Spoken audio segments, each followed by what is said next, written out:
Are past traumas hindering your progress?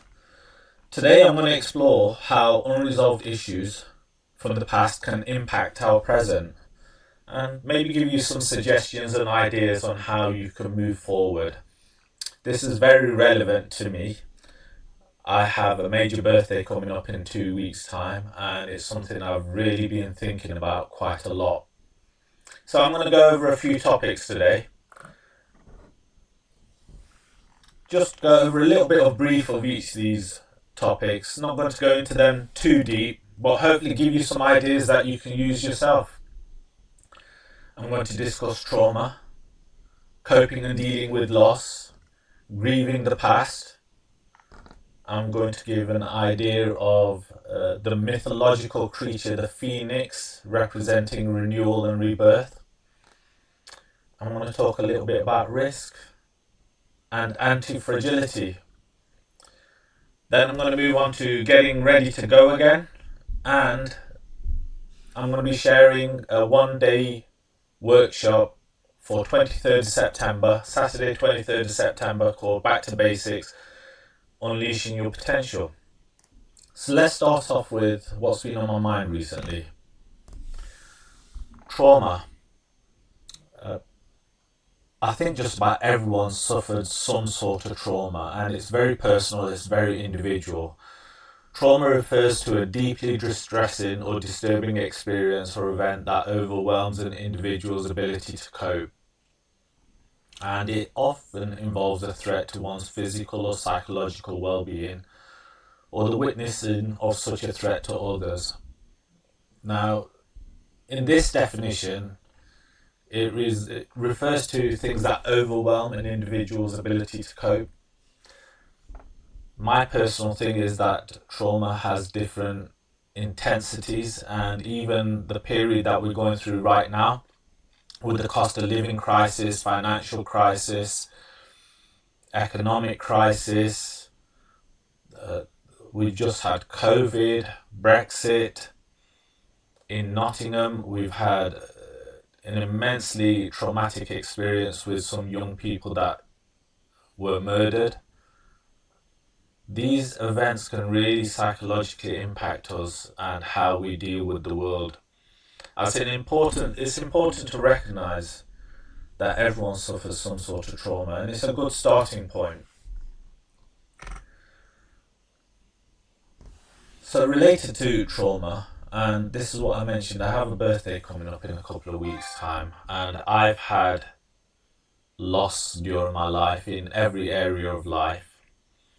And we learn to cope and manage with those losses, but we don't fully resolve them. So coping and dealing with loss refers to the various strategies, processes and actions individuals undertake to navigate and manage the emotional, psychological and practical challenges that arise after experiencing a significant loss.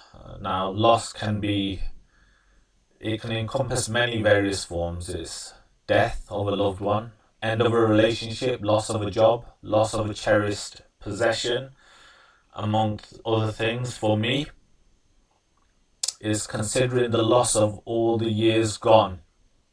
As I approach my birthday, I'm thinking about each year that's passed, and I won't get back again. It's gone, it's over and done with. I can't go back to that period of being at that age, and that is a loss of some sorts. One of the discussions that we've been having in the men's group is that we don't really take the time to grieve losses. And the reason is because we're in a constant cycle of new trauma coming up, new challenges, new issues. So every day we're waking up with new things on our plate, just trying to cope with everything. And we very rarely take time out to grieve the past, to sit still and look at the losses that have occurred and grieve those losses. And as I mentioned, my birthday is coming up, and I'm going to go through a period of grieving. I'm going to go through a period of reflecting on the past and giving myself time and space to grieve those years that have gone by. It's an innate emotional process we as humans have to help us heal from inherent losses that come along with being human. Grieving is the pathway through our pain and suffering into a future that might feel better. If we don't grieve, we run the risk of staying in our suffering, in our anguish longer. I've come across many people who are still living their past losses that are still affecting them right now. They're keeping alive things that have happened many years ago and still struggling with those issues and dealing with those issues right now. And unless they go through a period of grieving and recognizing that they can't get back what's gone, they're going to remain stuck. Which brings me on to the mythological creature, the phoenix. The phoenix is an immortal bird associated with Greek mythology that psychically regenerates or is otherwise born again. It's associated with the sun. The phoenix obtains a new life by rising from the ashes of its predecessor. So basically, the phoenix burns to ashes, and from those ashes it rises again. And as I approach my birthday, I'm using the phoenix as a representative object to recognize that grieving the past, grieving what's gone behind, the losses that I've had, doesn't mean that I can't move forward. I'm giving myself a new birth and recognizing that as I approach my birthday, I have a chance to start again. I have a chance to go again. And to go again means taking new risks. There are risks and costs to action, but they are far less than the long-range risks of comfortable inaction. John F. Kennedy, American president. When you experience some sort of loss, whether that's relationship loss, financial loss, business loss, economic loss, I know from myself that what tends to happen is I shrink. I try and manage those losses and I shrink back and I try and maintain those losses. And what's been happening for me personally is that because of those losses, I've stopped taking new risks. It's painful, it's hurtful. When you lose, you question yourself. There's a lot of doubt about your decision making, about your value and what you can do and what you can achieve.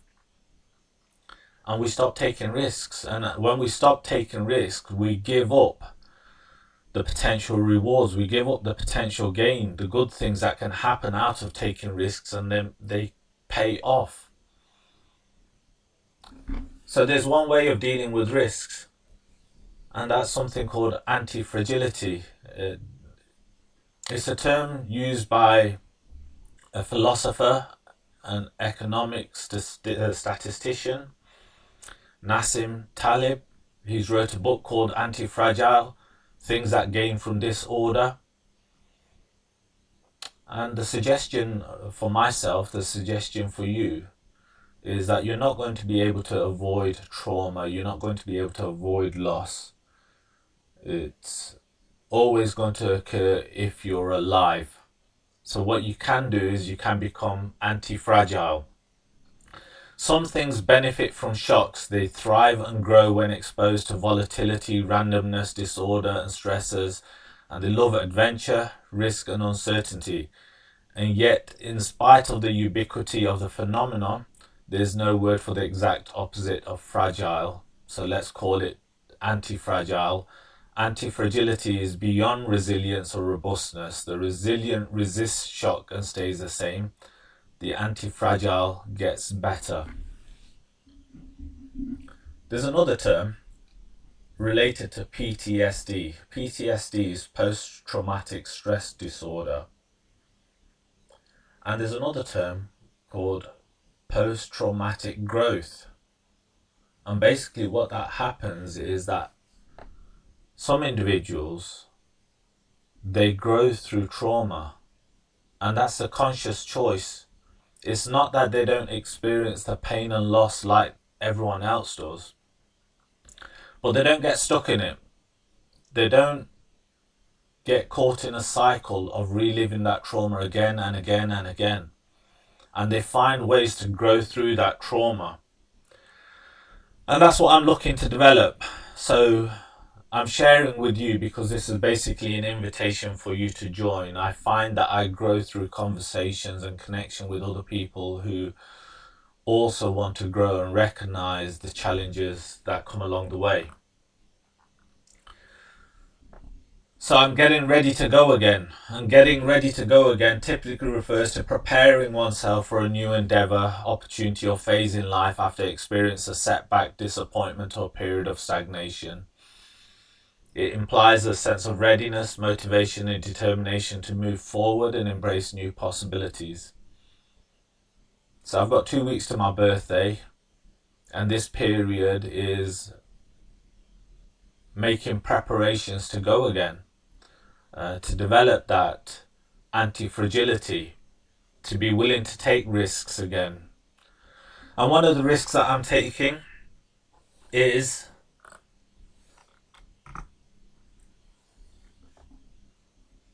launching a one-day workshop called Back to Basics, Unleashing Your Potential. This is for anyone and everyone who's interested in personal development and self-help. One of the issues for a lot of people is they have the attitude of, I know that. They've read things so many times, they become aware of them, and they dismiss the basics, the absolute fundamentals of personal growth and self-development. I call it embracing the white belt mentality. For a lot of people, they've done a lot of studying, a lot of reading, and they dismiss the things that they started with, the white belt stuff. So I'm going to go back to the basics. I'm going to run a one-day workshop from 9 a.m. to 5 p.m. on Saturday, 23rd of September. It's a full-day workshop including breakout sessions for discussion to be held in Nottingham. The book price for this is £197, but I'm offering it totally free of charge because I need the connection and the communication and the conversation with people to ignite my passion for personal development and self-help and remind me of all the things I already know and to share what I know with other people.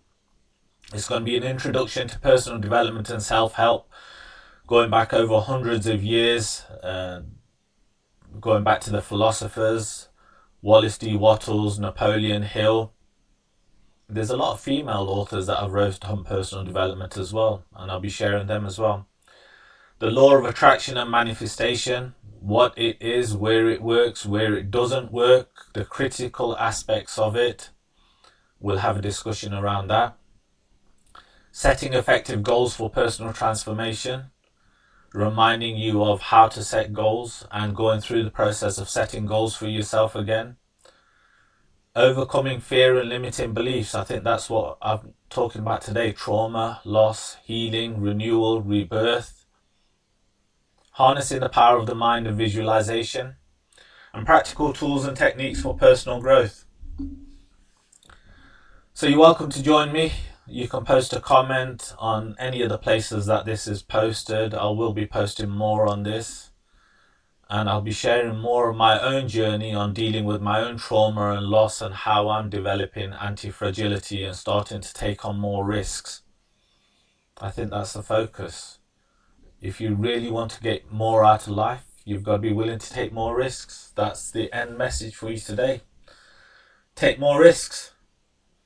Okay, send in well wishes and I'll be back again with another presentation sharing my own journey. Take care.